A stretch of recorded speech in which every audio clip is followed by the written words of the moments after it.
Welcome to Newton classes. देखिए आज हम लोग जेई मेंस 30 जनवरी 2024 का शिफ्ट 2 का क्वेश्चन बनाएंगे। ठीक है, तो देखिए पहला क्वेश्चन यूनिट डायमेंशन वाला है। उसमें हम सबको पढ़ना था वर्नियर कैलिपर के बारे में, है ना। वर्नियर कैलिपर और यहाँ पे वर्नियर कांस्टेंट निकालना है। ठीक है, क्वेश्चन में दिया हुआ है कि in a vernier caliper 49 main scale division are equal to 50 vernier scale division. if one main scale division is 0.5 mm, ठीक है, तो then the vernier constant is कितना होगा। इसका सॉल्यूशन बनाते हैं हम सब। सॉल्यूशन बनाएंगे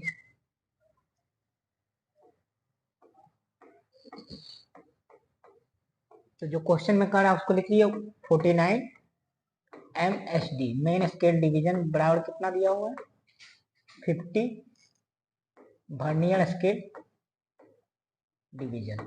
ये क्वेश्चन में दिया हुआ। अब दिया है कि 1 main scale division equal to 0.5 mm, तो ये याद रखेंगे कि 1 MSD कितना दिया हुआ है 0.5 mm। ठीक है, तो हम सबसे वर्नियर कांस्टेंट पूछ रहा है, तो वर्नियर कांस्टेंट मतलब लीस्ट काउंट हमसे निकालेंगे, वही हो जाएगा वर्नियर कांस्टेंट। लीस्ट काउंट बराबर क्या होता है MSD minus LS VSD, MSD minus VSD यानी main scale division minus vernier scale division. तो हम सब मेन स्केल डिवीजन में अगर दोनों को कन्वर्ट करना है यानी 1 मेन स्केल डिवीजन बटा माइनस 1 वर्नियर स्केल डिवीजन, तो यहाँ से हम सब क्या करेंगे। देखिए अगर वर्नियर स्केल डिवीजन को हम सब मेन स्केल डिवीजन में कैलकुलेट करेंगे तो यहाँ से निकालेंगे तो कितना आ जाएगा 1 MSD को तो रहने दिए जैसे, और यहाँ पे देखो 1 VSD वर्नियर स्केल डिवीजन बराबर कितना होगा 49 बाई 50 MSD। तो हम सबका लिस्ट काउंट क्या हो जाएगा कितना है, तो list count LC, list count बराबर इसको अब एलसीएम लेंगे तो 50 में से 49 घटेगा तो कितना हो जाएगा 1 बाई 50 मेन स्केल डिवीजन। ठीक है, अब 1 MSD बराबर दिया हुआ 0.5 mm, ये रख देंगे हम सब 1 बाई 50 इंटू 0.5 mm। अब यहाँ सॉल्व करेंगे तो कितना हो जाएगा 0.01 mm आ जाएगा। तो हम सब का जो वर्नियर कांस्टेंट का वैल्यू कितना हो जाएगा 0.1 mm। आंसर कौन सा हो जाएगा ऑप्शन 1। ठीक है, तो ये तो इजी क्वेश्चन था। अब अगला क्वेश्चन देखते हैं, ये वाला देखिए। ये क्वेश्चन क्या कह रहा है, ये कह रहा है कि एक सिंपल पेंडुलम है जिसका लेंथ 4 मीटर है, located at a height r from the surface of earth. The period of simple pendulum is 2 pi root under 8 by x second. Find x का वैल्यू कह रहा है। अब देखिए फिगर में दिखाया है, फिगर में दिखाया है कि ये मान लीजिए अर्थ है। अब अर्थ का जो रेडियस है ना, उतना जितना रेडियस है उतना ही हाइट हम सब ऊपर गए। ठीक है, पेंडुलम को लेके, पेंडुलम को देखिए आर हाइट पे लेके चले गए। तो हम सब देखिए time period of simple pendulum कितना होता है T pi T, time period हम सब पहले से पढ़े 2 pi root under L by g होता है। ठीक है, तो अब यहाँ पे हम सबको निकालना है कि जब यहाँ पे गए, यहाँ ग्राउंड पे मान लीजिए acceleration due to gravity G था और आर हाइट पे गया तो कितना हो जाएगा जी डैश।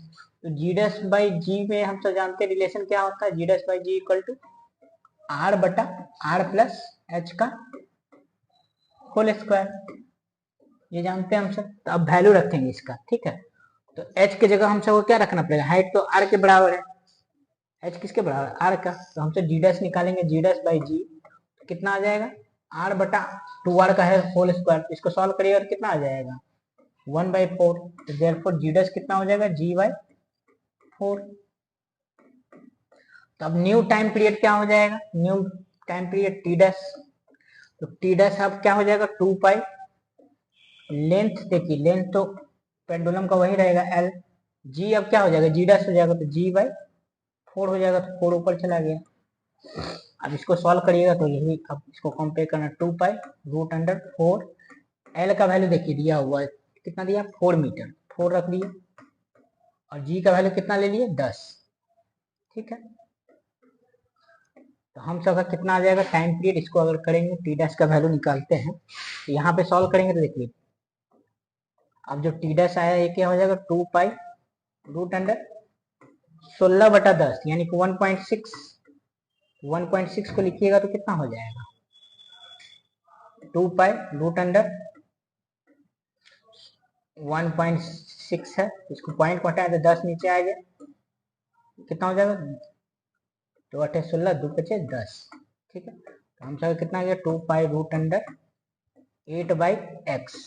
x की जगह यहाँ कितना है 5, x का वैल्यू नहीं पूछ रहा था, x का वैल्यू कितना है इसके साथ कंपेयर कर दीजिए, x का वैल्यू कितना आ जाएगा 5, तो ये आंसर हो जाएगा इसका। ठीक है, तो आपको क्या करना है, ये ग्रेविटेशन का क्वेश्चन था। ठीक है, तो आप जब ऊपर जाते हैं हाइट तो हम सब ग्रेविटी घटता है, नीचे भी जाइएगा तो ग्रेविटी घटता है, एक्सीलरेशन ड्यू टू ग्रेविटी का वैल्यू घट जाता है। ठीक है, और रोटेशन के कारण भी जी डैश चेंज होता है ना, तो पहले हम तो जी डैश निकाल दिए और फिर लेंथ तो पेंडुलम का चेंज नहीं होगा, हाइट पे ले जा रहा है, तो यहाँ पे देखो तो वही हम तो कर दिए, जी डैश निकाल लिए, जी डैश का वैल्यू इसमें रख दिए। ठीक है, नेक्स्ट क्वेश्चन ये दिया है कि an electron is in fifth excited state of helium plus atom moves to first excited state, यानी पांचवा excited state से first excited state पे आ गया, तो कह रहा है find the number of possible spectral lines. तो कह रहा है जब हम सब पढ़े हैं Balmer series, Lyman series, Paschen series, tiffin, ठीक है ये सब पढ़े, तो हम सबको कह रहा है number of possible spectral line कब होगा, कितना होगा जब पांचवा एक्साइटेड स्टेट से पहला एक्साइटेड स्टेट पे आ गया है इलेक्ट्रॉन। तो इसका सॉल्यूशन बनाएंगे, तो देखिए इसका सॉल्यूशन बनाएंगे तो क्या है, पांचवा एक्साइटेड स्टेट मतलब n कितना हो जाएगा 6। ठीक है, n1 6 हो जाएगा और n2 क्या हो गया, अब कह रहा फर्स्ट एक्साइटेड स्टेट मतलब n2 2 हो जाएगा। ठीक है, क्योंकि फर्स्ट एक्साइटेड स्टेट मतलब क्या होता है, एक ग्राउंड स्टेट होता है, ग्राउंड स्टेट को 1 पढ़ाया था, फर्स्ट एक्साइटेड स्टेट क्या हो जाएगा सेकंड, एंड फिफ्थ एक्साइटेड तो 6 पढ़ेंगे क्योंकि ग्राउंड स्टेट को हम सब 1 कहते हैं। ठीक, ये हो गया। अब यानी कि कहने का मतलब 6 से क्या आ रहा है 2 पे। ठीक है, तो नंबर पे इसमें गैप कितना हो गया 4 का, हम जब फॉर्मूला लगा नंबर ऑफ पॉसिबल लाइंस कैसे निकालते हैं, n इंटू एन प्लस 1/2, इसको सॉल्व करेंगे तो कितना आ जाएगा 4 इंटू 5/2, इसको सॉल्व कर दिए तो कितना आ गया 10, यही आंसर हो जाएगा। तो आंसर क्या हो जाएगा, भरने वाला क्वेश्चन हुआ 10 होगा इसका। ठीक, पॉसिबल कितना है, पॉसिबिलिटी। अगला क्वेश्चन है, देखिए ये भी ग्रेविटेशन का क्वेश्चन है, इसमें एस्केप वेलोसिटी पे दिया है ये क्वेश्चन, इसको हम लोग सॉल्व करते हैं। दिया है कि एक प्लेनेट है जिसका मास कितना 1/6 ऑफ द अर्थ, अर्थ के मास से 1/6 है, रेडियस क्या 1/3 ऑफ द अर्थ रेडियस। ठीक है, तो कह रहा है एस्केप वेलोसिटी हम सब जानते हैं कि अर्थ का कितना होता है 11.2 किलोमीटर पर सेकेंड, तो कह रहा है कि अगर मास को 1/6 कर दे और रेडियस को 1/3 कर दे तो स्केप वेलोसिटी प्लेनेट का कितना टाइम्स हो जाएगा, कितना हो जाएगा। ठीक है, तो हम सब स्केप वेलोसिटी का फॉर्मूला जानते हैं क्या होता है, अर्थ का जानते हैं हम सब स्केप वेलोसिटी का फॉर्मूला √2gm/r। ठीक है, यहाँ पे मास ऑफ अर्थ हो गया, ये रेडियस अर्थ का हो गया। अब ये देखिए मास ऑफ अर्थ और यानी वी ई डैश निकालेंगे, है ना, वी डैश कितना हो जाएगा √2g, अब एम ई डैश का वैल्यू कितना हो जाएगा me/6, 6 टाइम्स क्या हो गया डिक्रीज हो गया, और यहाँ पे 1/3 कह रहा है रेडियस को करने के, तो आर ई बाई क्या हो जाएगा थर्ड, 1/3 मतलब यहाँ पे 3 ऊपर चला जाएगा, आर ई बाई 3 हो जाएगा। अब ये 3 से ये किया 2 बार में, तो वी डैश बताइए अब कितना हो जाएगा, वी डैश हो जाएगा, ये देखिए ये √2 नीचे आया और √2g, तो इसको लिख सकते हो 1/√2, ये √2 बाहर आया, और ये देखिए gm/√2gm/r, तो ये तो v है, v हो गया। स्केप वेलोसिटी अर्थ का हम सबको पता है कितना होता है 11.2 किलोमीटर पर सेकेंड। ठीक है, और इसको √2 से बस डिवाइड कर देना आंसर आ जाएगा, √2 से डिवाइड करेंगे तो हम सबका लगभग में आ जाएगा 8 किलोमीटर पर सेकेंड। ठीक है, तो यानी कि अब ये क्या होगा स्केप वेलोसिटी घट जाएगा, है ना, तो नियरेस्ट इंटीजर में लिख कर रहा है तो 8 किलोमीटर के लगभग में आ जाएगा आंसर, 8 किलोमीटर पर सेकेंड। नेक्स्ट क्वेश्चन, ये देखिए ये दिया है ए स्क्वायर लूप है ऑफ साइड 1 मीटर, यानी कि स्क्वायर लूप है सबका लेंथ दे दिया है 1 मीटर और इसमें 5 एम्पियर का करंट फ्लो हो रहा है, तो मैग्नेटिक फील्ड निकालना है एट द सेंटर। दिया हुआ है कितना magnetic field, x into root two into 10⁻⁻7 tesla. तो x का वैल्यू पूछ रहा है क्या होगा, ठीक है। तो देखिए स्क्वायर लूप का हमसे डायरेक्ट फॉर्मूला है हमसे मैग्नेटिक फील्ड का, अगर सेंटर पे कहेगा, यहाँ पे निकालना सेंटर पे, तो क्या होगा, इस तरह से हम सब देखेंगे, ये वाला के कारण, फिर ये वाला के कारण, फिर ये वाला के कारण, चारों के द्वारा। तो इस समय क्या होता है, एंगल सब 45 हमसे लेते हैं, ये वाला एंगल और ये वाला एंगल क्या होगा 45 45। तो हमसे जानते हैं सेंटर पे निकालना है ना, सेंटर पे क्या होता है मैग्नेटिक फील्ड का वैल्यू, एक वायर के द्वारा निकाल के 4 टाइम्स गुना कर देंगे, तो 4 इंटू क्या होगा mu naught into I by 4 pi D, distance D, ठीक है। और फिर यहाँ पे क्या लिखेंगे, दोनों एंगल 45 45 होगा, यहाँ 45 और ये भी 45। तो हमसे जानते हैं sine five 1 plus sine five 2 होता है, तो कितना हो जाएगा sine 45 degree plus sine 45 degree, 2 बार होगा तो इसको 2 से गुना कर लेते हैं, साइन 45 प्लस साइन 45 लिख ही देता हूँ, बस इसको सॉल्व कर लेना है, आंसर आ जाएगा हम सब। तो यहाँ पे देखिए हम सब 4 तो रहने देते हैं, ठीक है। म्यू नॉट बाई 4 पाई का वैल्यू कितना होता है 10⁻⁻7, ठीक है। और आई करंट देखिए दिया हुआ 5 एम्पियर करंट है, और डिस्टेंस क्या है, डिस्टेंस तो 1 मीटर है, 1 मीटर हो जाएगा, ठीक है। और साइन 45 का वैल्यू 2 बार तो 2 इंटू 1/√2, ठीक है। अब इसको सॉल्व करेंगे तो हम सबका आंसर आ जाएगा, कितना हो जाएगा, इसको √2 से √2 गया तो कितना हो जाएगा, ये 4 पे, ये देखिए 1/2 मीटर होगा, है ना, क्यों, क्योंकि डिस्टेंस ले रहे हैं, तो यहाँ से देखिए ये वाला डिस्टेंस कितना होगा आधा, 1 मीटर है तो क्या होगा 1/2 मीटर, यहाँ डी क्या हो जाएगा 1/2 मीटर, तो इसको ऊपर लेगा तो कितना हो जाएगा 4 पचे 20, 20 दूना 40 गुने 10⁻⁻7, और ये देखिए √2 से 1 2 गया तो कितना हो जाएगा √2 हो जाएगा, इतना टेस्ला। अब इसको गुना कर लेना है, तो हम सबको इसी तरह का आंसर है, देखिए 40 √2 इंटू 10⁻⁻7 टेस्ला। तो हम सब कंपेयर करेंगे तो देखिए x का वैल्यू कितना आ जाएगा 40, x का वैल्यू कितना आ जाएगा 40, हम सब x का वैल्यू कितना आ जाएगा 40, तो x का मान ऑप्शन निकाल लिए, उसके साथ कंपेयर करें। ये मैग्नेटिक फील्ड का क्वेश्चन। नेक्स्ट क्वेश्चन ये है कि एक particle is placed on upward parabolic curve दिया हो y बराबर x²/4 having coefficient of friction दे दिया 0.5, ठीक है। और what should be the maximum height above x axis so that it does not slip. तो ये देखिए इक्वेशन दिया y बराबर x²/4, इसका हम सब कर्व बनाएंगे तो कैसा बनेगा, पाराबोलिक कर्व बनाना, पाराबोलिक कर्व,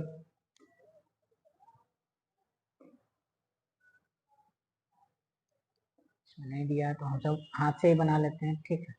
y बराबर x²/4 है तो क्या होगा सिमेट्रिकल अबाउट y एक्सिस, तो इस तरह से हम सब इस तरह से हो गया पाराबोलिक अपवर्ड पाराबोला। अब यहाँ पे कोई ऑब्जेक्ट रखा हुआ है, ठीक है, तो ऑब्जेक्ट यहाँ पे रख दिया, ये ऑब्जेक्ट है। अब ये कह रहा है ना कि कितना हाइट पे रखें ये स्लिप नहीं करे, h निकालना है, ठीक है, कितना हाइट पे x एक्सिस से रखें, कितना हाइट पे कि स्लिप नहीं करे, ठीक है। तो x एक्सिस से मान लिए h हाइट पे हम तो रखे कि स्लिप नहीं करे, ठीक है। अब हम सबको देखना है क्या, इसमें दे दिया है कि इसका इक्वेशन y बराबर क्या है x²/4, तो सबसे पहले इसका स्लोप निकालेंगे, तो dy/dx कितना हो जाएगा 2x/4, 2x/4 मतलब x/2, यही हमसे जानते हैं tan थीटा होता है ना, स्लोप मतलब क्या होता है tan थीटा, ये बात तो इतना समझ में आ गया। अब हम सबको दिखाना है कि उस पर क्या क्या लगेगा, कैसा फोर्स लगेगा उस पर, है ना, कि बैलेंस हो जाएगा। तो ये वाला कर्व हम सब, ये पाराबोलिक कर्व, तो इस तरह से हम बना दिए, इस पर हम सबको फ्री बॉडी डायग्राम इसका बनाते हैं, ठीक। तो ऐसे रखा हुआ मान लीजिए, तो इस पे क्या लगेगा, इस सब जानते हैं हम सब पढ़े, mg नीचे लगेगा, यहाँ पे अगर थीटा है, ये थीटा है तो ये भी थीटा होता है, ये क्या हो जाएगा mg cos थीटा, ठीक है। वो वाला चीज कौन सी, हम फ्री बॉडी डायग्राम बना रहे थे, ये mg cos थीटा हो गया। अब यहाँ पे ये वाला सरफेस जो कर्व ऊपर लगाएगा नॉर्मल फोर्स, तो नॉर्मल फोर्स इधर हो गया एन, ठीक है, यहाँ तक समझ में आया। अब ये जो है नीचे आना चाहेगा तो नीचे किससे आता है mg sin थीटा से, ठीक है। अब नीचे आना चाहेगा तो सरफेस में फ्रिक्शन है, फ्रिक्शन का वैल्यू कितना दिया हुआ, mu equal to friction coefficient का वैल्यू 0.5 दिया हुआ, ठीक है 0.5 दिया। तो ये क्या करना चाहेगा, इसको इधर फ्रिक्शन फोर्स लगेगा, जो सरफेस लगाएगा तो ये एफ हो जाएगा, ठीक है। एफ हम सब जानते हैं फ्रिक्शन फोर्स बराबर क्या होता है, फ्रिक्शन फोर्स बराबर होता है, फ्रिक्शन फोर्स बराबर एफ बराबर हम सब पढ़े क्या होता है, म्यू इंटू एन, तो एन तो हो जाएगा नॉर्मल फोर्स, तो नॉर्मल फोर्स किसके बराबर है, एम जी कॉस थीटा। इतना समझ में आया। अब हम सब क्या करेंगे कि देखिए, अगर ये normal force mg cos theta के बराबर, friction force mg sin theta के बराबर है, तो हम सब क्या करेंगे, tan थीटा यहाँ से निकालेंगे तो कितना हो जाएगा, यहाँ पे देखिए mg cos थीटा हो गया f, ठीक है। तो यहाँ पे हम सब क्या करेंगे, f बराबर mg mu mg cos theta हुआ, और f किसके बराबर है, mg sin थीटा के बराबर। बैलेंस कंडीशन तभी होगा ना, जो ऊपर वाला नीचे के बराबर, ये वाला इसके बराबर। तो नॉर्मल तो हम सब रख दिए, म्यू इंटू एन का value mg cos theta, friction force किससे बैलेंस होना चाहिए, mg sin थीटा, यहाँ से mg साइन थीटा लिख दिए, mu into M G cos theta हो गया। अब यहाँ पे देखिए क्या हो जाएगा, एम जी तो गया, तो यहाँ से tan थीटा का वैल्यू कितना आ गया, म्यू, tan थीटा का वैल्यू म्यू आ गया। यहाँ पे tan थीटा का वैल्यू x/2 है, और यहाँ tan थीटा बराबर क्या है, म्यू। तो हम सब क्या करेंगे, म्यू का वैल्यू तो पता है 0.5, तो x का वैल्यू वहां से निकाल लेंगे, यानी इसको इक्वेशन 1 लिए और इसको इक्वेशन 2 लिए। तो फ्रॉम इक्वेशन 1 और 2 से क्या लिख सकते हैं, देखिए 1 और 2 से हमसे लिखेंगे tan थीटा बराबर क्या हो जाएगा, x/2 किसके बराबर है, म्यू के। यहाँ पे कर दें, देखिए x/2 किसके बराबर हो जाएगा, म्यू के बराबर, और म्यू का वैल्यू कितना दिया हुआ है 0.5। यहाँ से x का वैल्यू कितना हो जाएगा, 2 इंटू 0.5 यानी 1 मीटर। x का वैल्यू 1 मीटर आ गया, तो आपको क्या निकालना है, हाइट। तो y बराबर x²/4 है, तो यही ना हाइट हो जाएगा y डायरेक्शन में। तो h हम सबको निकालेंगे, तो y बराबर क्या है, x²/4, x का वैल्यू आ गया 1 मीटर, तो 1 का स्क्वायर बाई 4, y बराबर क्या हो जाएगा 1/4 मीटर। इतना हाइट पे हम सब रखेंगे कम से कम ये वाला ऑब्जेक्ट को, तो क्या होगा, स्लिप नहीं करेगा, है ना, बैलेंस कंडीशन रहेगा, इस समय ना ऊपर जाएगा ना नीचे जाएगा। तो आंसर क्या हो जाएगा 1/4 मीटर, ऑप्शन 1, ठीक है। इसमें क्या था, मेन फ्री बॉडी डायग्राम बनाना। नेक्स्ट क्वेश्चन देखिए, ये देखिए थर्मोडायनेमिक्स का क्वेश्चन है, दिया है कि P और V का डायग्राम दिया हुआ, ठीक है, और गामा का वैल्यू दे दिया 1.1। तो देखिए इसमें किसका स्लोप ज्यादा होगा, ए वाले का कि बी वाले का, तो बी, ए वाला कर्व ऊपर है, यानी कि स्लोप किसका है, slope of A is greater than slope of B.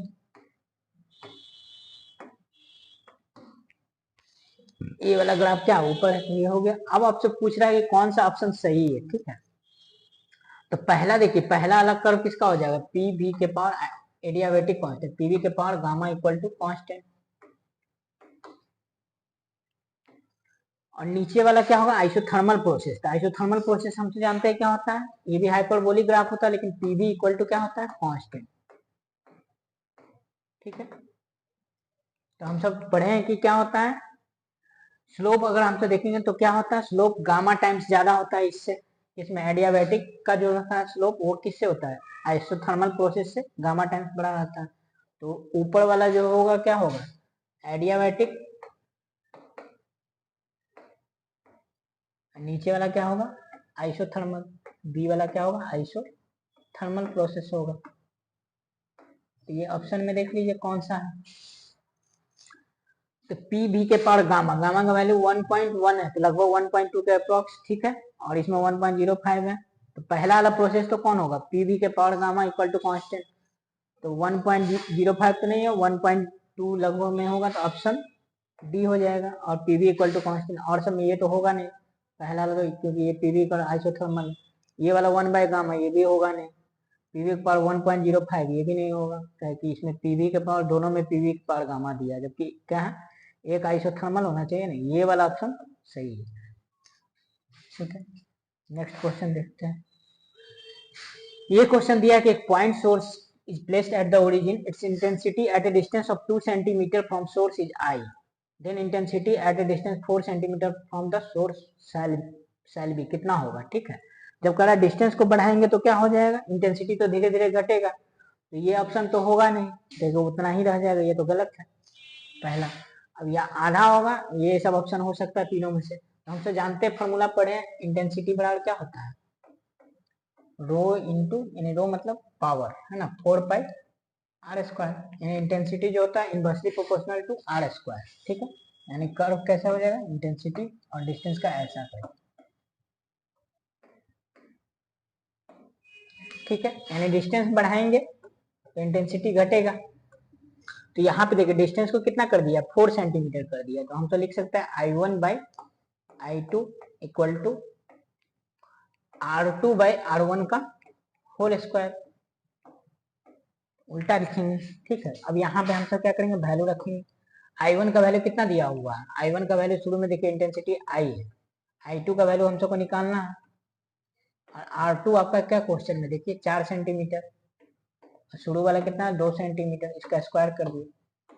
यहाँ से सॉल्व करेंगे तो I2 बराबर क्या हो जाएगा, I/4, ये क्या हो जाएगा, दो का स्क्वायर इधर आएगा, I/4। ऑप्शन कौन सा हो जाएगा देख लीजिए, I/4, ऑप्शन थर्ड हो जाएगा, ठीक है। नेक्स्ट क्वेश्चन देखिए, ये आपका सिलिकॉन और जर्मेनियम डायोड है जो कनेक्टेड है ना, और आपसे पूछ रहा है कि potential difference across 2.5 kilo ohm, यानी इसके अक्रॉस कितना वोल्टेज होगा ये निकालना है ना, V0, ये आपको पूछ रहा है इसके अक्रॉस वोल्टेज कितना होगा। तो हम सबसे पहले क्या करेंगे, KVL लगा के, और इसमें सबसे पहले KVL लगाएंगे और इसमें करंट निकाल लेंगे, ठीक है। तो अब KVL लगाएंगे, तो KVL लगाते हैं हम सब, KVL लगाइएगा तो कितना हो जाएगा, पहले इधर शुरू करेंगे 15 वोल्ट, ठीक है, माइनस, अब ये दोनों का दे दिया, सिलिकॉन में कितना ड्रॉप होगा, -0.7 वोल्ट, और ये दिया जर्मेनियम में -0.3 वोल्ट।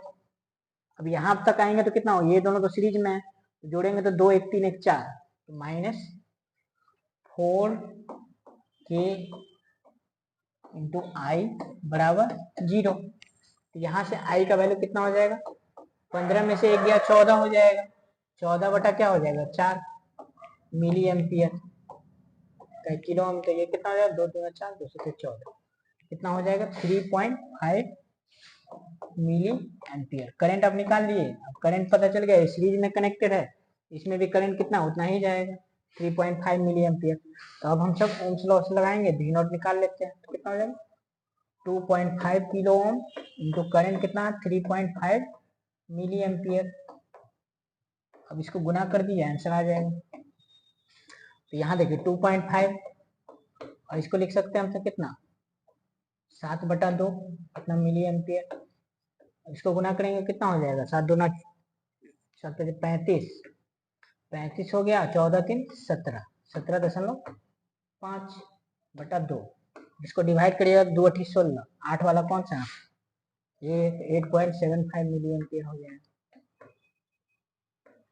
ये मिली वोल्ट होगा ना, आंसर वोल्टेज निकालना, वोल्टेज 8.75 मिली वोल्ट नहीं, यहाँ मिली से किलो तो कट जाएगा ना, यहाँ किलो से मिली कट गया, ये क्या हो जाएगा इतना वोल्ट, तो ऑप्शन कौन हो जाएगा 8.75 वोल्ट। नेक्स्ट क्वेश्चन देखिए, इसमें कह रहा है, ये भी इलेक्ट्रिकल सर्किट वाला क्वेश्चन है, in the given circuit reading of volt meter is 1 volt. ये देखिए वोल्ट मीटर के क्रॉस वोल्टेज दे दिया, कितना है इसके क्रॉस वोल्टेज, प्लस माइनस यहाँ 1 वोल्ट यहाँ पे दे दिया है, ठीक है। अब कह रहा है रेसिस्टेंस ऑफ वोल्ट मीटर, तो कह रहा है रेसिस्टेंस वोल्ट मीटर का क्या होगा, तो हम सब मान लीजिए कि वोल्ट मीटर का रेसिस्टेंस क्या है RB, यही RB हम सबको निकालना है कितना होगा, ठीक है। तो ये क्वेश्चन देखिए, हम सब पहले यहाँ 5 वोल्ट है, तो 1 वोल्ट इसके क्रॉस हो रहा है, इसके क्रॉस 1 वोल्ट हो रहा है, तो बचा हुआ 200 ओम के क्रॉस कितना होगा 4 वोल्ट, इसके क्रॉस वोल्टेज कितना होगा 4 वोल्ट, तो 4 वोल्ट होगा, तो यहाँ पे हम सब करंट निकाल सकते हैं आई का वैल्यू, आई कितना हो जाएगा, आई का वैल्यू हो जाएगा ओम्स लॉ से 4 वोल्ट बटा 200, ओम्स लगाना है, तो यहाँ पे कितना हो जाएगा 2 से काट लेते हैं, तो 2/100 एम्पियर हो जाएगा इतना करंट, ठीक है। ये करंट कहाँ फ्लो हो रहा है, इसमें 200 ओम में, ठीक है। अब हम सब क्या करेंगे, देखिए यहाँ पे जब ये 4 वोल्ट हो गया, ये 1 वोल्ट हो गया, तो अब यहाँ पे बताइए इसके अक्रॉस कितना वोल्टेज होगा। ये 4 वोल्ट हो गया, ये 1 वोल्ट हो गया, ठीक है, टोटल वोल्ट 5 वोल्ट है। तो यहाँ पे आप देखेंगे ये वाला 1 वोल्ट पैरेलल में है ना, तो ये वाला 100 ओम के अक्रॉस वोल्टेज कितना होगा, 1 वोल्ट ही होगा, ये दोनों पैरेलल में है। इसके अक्रॉस ही इसी का वोल्टेज हम सब मेजर किए, 1 वोल्ट है, ठीक है।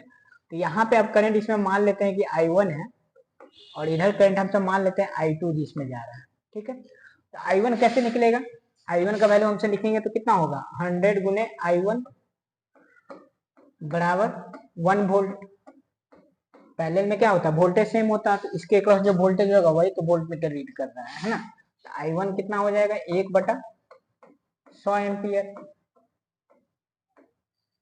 अब हम सबका एक अननोन बच गया I2, तो I2 अब निकल जाएगा ना। देखिए I2 कैसे निकलेगा, I में से अगर I1 को घटा ले तो I2 निकल जाएगा, ये दोनों करंट मिलके ही ना ये I बना, तो I कितना हो जाएगा, I यहाँ पे जो ये I2 है, ये I2 कैसे निकलेगा, I में से I1 घटा लेंगे, तो I में से I1 घटा लिए तो 2/100 में से 1/100 घट गया, तो कितना होगा 1/100, इसमें से इसको माइनस कर लिए, ठीक है, तो 1/100 एम्पियर आ गया। अब इसमें करंट आ गया, तो इसका हम सब रेसिस्टेंस मान लिया RB, इसके क्रॉस हम सब लिख सकते हैं क्या, I2 into RB equal to 1 volt, क्योंकि दिया वोल्ट मीटर में कितना कितना है, 1 वोल्ट का वोल्टेज।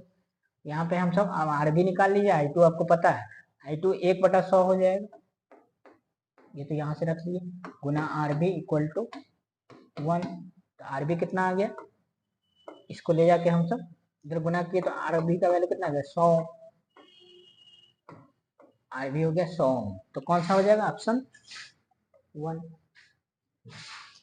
नेक्स्ट क्वेश्चन, ये देखिए, ये प्रोजेक्टाइल मोशन का क्वेश्चन है कि दो पार्टिकल है projected from a tower of height 400 metre at angle of 45 degree and 60 degree with the horizontal, if they have the same time of flight find the ratio of their velocity, ठीक है। तो अब ये देखिए time of flight में हम तो जानते हैं कि सिर्फ क्या कौन सा u sine 2u sine theta by g होता है ना, टाइम बराबर 2u साइन थीटा बाई जी। तो यू साइन थीटा क्या होता है, वर्टिकल कंपोनेंट ऑफ वेलोसिटी, ठीक है।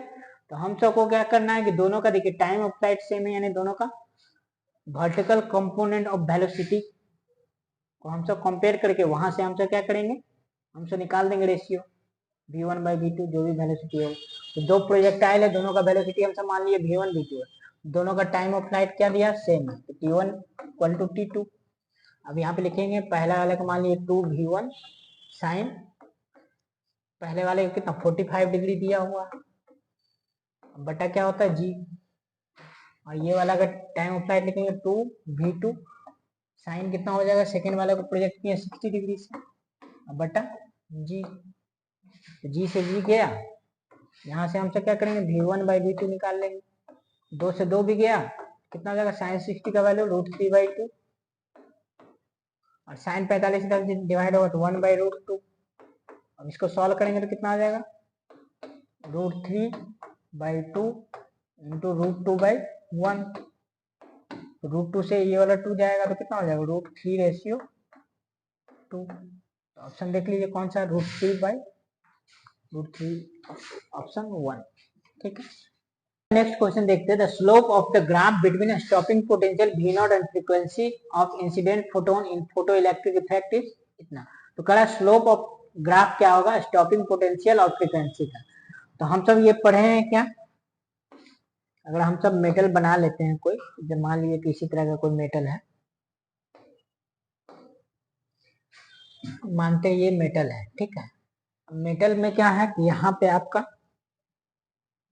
कोई इलेक्ट्रॉन है, ठीक है। तो इलेक्ट्रॉन को हम सबको बाहर निकालना है, तो हम सब फोटो इलेक्ट्रिक इफेक्ट में पढ़े कि यहाँ से एनर्जी देते हैं, कुछ इधर से आएगा एनर्जी, यानी सन से ये एनर्जी आ रहा है, ठीक है। तो एनर्जी आता है, तो एनर्जी दो फॉर्म में यूज होता है, ठीक है। एनर्जी क्या होता है H इंटू एफ, ठीक है, ये बराबर एच म्यू पढ़े थे हम सब। तो यहाँ पे ये आएगा तो दो फॉर्म में एनर्जी यूज होता है, पहला ये वाला बैरियर इसको पार करना पड़ेगा मेटल के सरफेस तक आने के लिए, इसको कहते हैं वर्क फंक्शन फाइन आउट, ठीक है। फिर यहाँ पे आ जाएगा तो ये क्या होगा मूव करना शुरू करेगा, तो इसके पास अब क्या आ जाएगा काइनेटिक एनर्जी, ठीक है। तो यहाँ से हम सब लिखेंगे तो ई जो हो रहा है एनर्जी इलेक्ट्रॉन मतलब कि फोटोन का एनर्जी ई जिस दो फॉर्म में यूज होता है, मेटल के इलेक्ट्रॉन को सरफेस तक लाने के लिए फाई नॉट, ठीक है। दूसरा काइनेटिक एनर्जी। अब काइनेटिक एनर्जी हम सब जानते हैं क्या होता है, फाई नॉट प्लस ये क्या लिखते हैं इलेक्ट्रॉन वोल्ट में हम सब मेजर करते हैं, ठीक है। अब ई बराबर हम सब पढ़े एच इंटू एफ होता है। अब हम सबको पूछा एच जहाँ प्लांक कांस्टेंट है, अब कह रहा है इस क्वेश्चन में कि स्टॉपिंग पोटेंशियल ये कहते हैं ई इंटू भी नॉट, काइनेटिक एनर्जी कौन सा पोटेंशियल लिखेंगे इसके स्टॉपिंग पोटेंशियल के टर्म में ई इंटू भी नॉट लिखते हैं। अब हम सबको कह रहा है ये भी नॉट और एफ के बीच में ग्राफ का स्लोप कितना होगा, तो भी नॉट और इसके बीच में ग्राफ लेना है तो हम सब क्या करेंगे भी नॉट निकालेंगे यहाँ से तो कितना आ जाएगा एच एफ माइ बटा क्या हो जाएगा E minus phi not by E. तो अब देखिए स्लोप निकालना है किसका भी नॉट इंटू एफ के बीच में, तो भी नॉट बराबर हम तो लिख सकते हैं एम एक्स प्लस सी, ठीक है। यहाँ से कंपेयर करेंगे या एम एफ लिख लीजिए, एफ यहाँ पे हम सब हो गया, भी नॉट हो गया वाई एक्सिस और एफ क्या हो गया एक्स एक्सिस।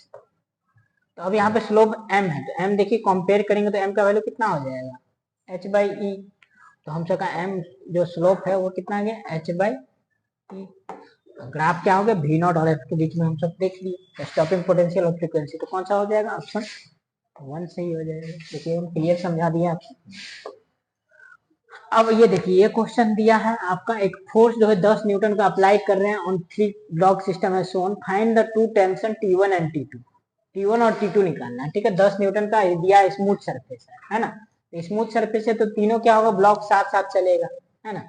तो अगर हम सब एक्सीलरेशन इसमें निकालेंगे ए का वैल्यू, ए निकालेंगे तो ए बराबर क्या होगा टोटल फोर्स एफ नेट बटा टोटल मास, यहाँ कर दीजिए क्योंकि तीनों तो एक साथ चलेगा। तो 10 न्यूटन का फोर्स लग रहा है और टोटल मास कितना है देखिए 5 3 8 2 10, एक्सीलरेशन आ गया 1 मीटर पर सेकेंड स्क्वायर, एक्सीलरेशन आ गया 1 मीटर पर सेकेंड स्क्वायर, ठीक है। अब हम सबको क्या करना है एक्सीलरेशन निकाल लिए तो अब यहाँ पे हम सब देखिए T1 का वैल्यू निकालना चाहेंगे तो T1 तो अकेले लगेगा स्मूथ सरफेस है, T1 से आगे आना चाहेगा T1 बराबर क्या लिखेंगे m इंटू ए, m इंटू ए मतलब 2 इंटू कॉमन एक्सीलरेशन से चल रहा है ना सर, तो 2 इंटू ए, T1 का वैल्यू कितना आ जाएगा 2 इंटू ए का वैल्यू कितना 1 2 न्यूटन हो जाएगा, ए का वैल्यू यहाँ से रख दिया हम सब, ठीक है। अब यहाँ T2 निकालना है तो यहाँ से देखिए ये T2 इधर लगेगा और T1 इसमें इधर लगेगा, ये आगे जाना चाहेगा तो इसको रोकेगा इधर, तो T2 माइनस T1 बराबर क्या लिखेंगे 3 इंटू ए, तो यहाँ T2 का वैल्यू यहाँ से निकाले तो कितना हो जाएगा ये 3 इंटू ए का वैल्यू 1 3 और T1 का वैल्यू क्या है 2 3 प्लस 2 हो जाएगा, तो T2 कितना हो जाएगा T2 का वैल्यू आ गया 5 न्यूटन। तो T1 आपका कितना आ गया 2 न्यूटन और T2 5 न्यूटन, 2 और 5 देखिए किसमें आंसर है 2 और 5 एक ही, ऑप्शन 1 सही हो जाएगा। हट गया तो यहाँ पे थीटा या 60 डिग्री दिया हुआ क्वेश्चन में, ठीक है। तो यहाँ पे देखिए दिया है कि ब्लॉक जो 1 kg है का मास है, इसका मास 1 kg है जो क्या कर रहा है ऊपर की तरफ मूव कर रहा है, ठीक है। और कितना इंक्लाइन अप गया ऊपर 10 मीटर तक गया है शोन इन द डायग्राम, ठीक है। तो कह रहा है with the help of force of 10 Newton, 10 Newton का फोर्स लग रहा है जिसके कारण ये 10 मीटर ऊपर गया, तो find the work done against the friction. कह रहा है म्यू का वैल्यू दे दिया, ये इसका रफ सरफेस है तो इसका हम सब फ्री बॉडी डायग्राम बनाएंगे तो बना लीजिए। ये देखिए ये इस तरह से रखा हुआ है और ऊपर जा रहा है, ठीक है। ऊपर जा रहा है तो इस पर कौन कौन फोर्स लगेगा नीचे mg, ये थीटा है, यहाँ पे नॉर्मल इस तरह से इधर कितना हो जाएगा mg cos थीटा, ठीक है। और ये जा रहा है ऊपर 10 मीटर, ऊपर चला गया ना 10 मीटर, ये दिया एस कितना है 10 मीटर ऊपर चला गया, ठीक है। अब इधर जब ये ऊपर जाना तो इधर कौन रोकेगा इसको फ्रिक्शन फोर्स, तो हम सबको ये work done by friction force निकालना है, यानी हम सबको निकालना क्या work done by friction force WF, ये हमसे पूछ रहा है work done by friction force. तो ये देखिए हम सब फ्रिक्शन फोर्स इधर लग रहा है और डिस्प्लेसमेंट इधर हो रहा है, W बराबर क्या लिखेंगे FS into cos theta, friction force के द्वारा वर्क निकालना तो हम तो लिखेंगे WF बराबर माइनस एफ, क्यों? क्योंकि दोनों के बीच में एंगल क्या है, 180 डिग्री, देखिए है ना, 180 डिग्री एंगल बन रहा है। तो यानी कि फोर्स, फ्रिक्शन फोर्स इधर लग रहा है, डिस्प्लेसमेंट ऊपर हो रहा है, तो माइनस एफ एस हो जाएगा। अब यहाँ पे देखिए फ्रिक्शन फोर्स का वैल्यू हमसे कैसे निकालेंगे? फ्रिक्शन फोर्स हम जानते क्या होता है, म्यू इंटू नॉर्मल फोर्स। तो नॉर्मल फोर्स कितना दिया, M G cos theta. Normal force देखिए एम जी कॉस थीटा के बराबर होगा, है ना। यहाँ से हमसे रख दिए सब वैल्यू, तो म्यू का वैल्यू कितना दिया हुआ क्वेश्चन में, यहाँ पे रखेंगे तो ये वाला वैल्यू हमसे यहाँ रखते हैं, तो mu M G cos theta. तो म्यू का वैल्यू दिया हुआ है क्वेश्चन में 0.1, एम का वैल्यू दिया हुआ है 1 kg, जी का वैल्यू 10, कॉस थीटा यानी कॉस 60 का वैल्यू 1/2, और कितना मीटर आगे गया आप, 10 मीटर ऊपर गया, है ना। अब इसको सॉल्व कर दिए, आंसर आ जाएगा, है ना। डिस्प्लेसमेंट ये हो गया, तो यहाँ पे हमसे सॉल्व करेंगे, तो ये देखिए 10 से ये 0.1 गया, 2 से कितना 5 बार में गया, तो हम सबका वर्क डन फ्रिक्शन फोर्स के द्वारा क्या हो गया, -5 न्यूटन। अगर हमसे मैग्नीट्यूड लेंगे तो क्या हो जाएगा, मैग्नीट्यूड अगर हमसे निकालना है तो डब्ल्यू एफ बराबर क्या हो जाएगा, फ्रिक्शन फोर्स के द्वारा वर्क डन 5 न्यूटन, 5 जूल ना, वर्क डन ऐसा नहीं क्या होता, जूल में, वर्क डन क्या हो गया जूल में, तो क्या हो गया 5 जूल, आंसर क्या हो जाएगा थर्ड। ठीक है, तो इस तरह से हम सब 30 जनवरी के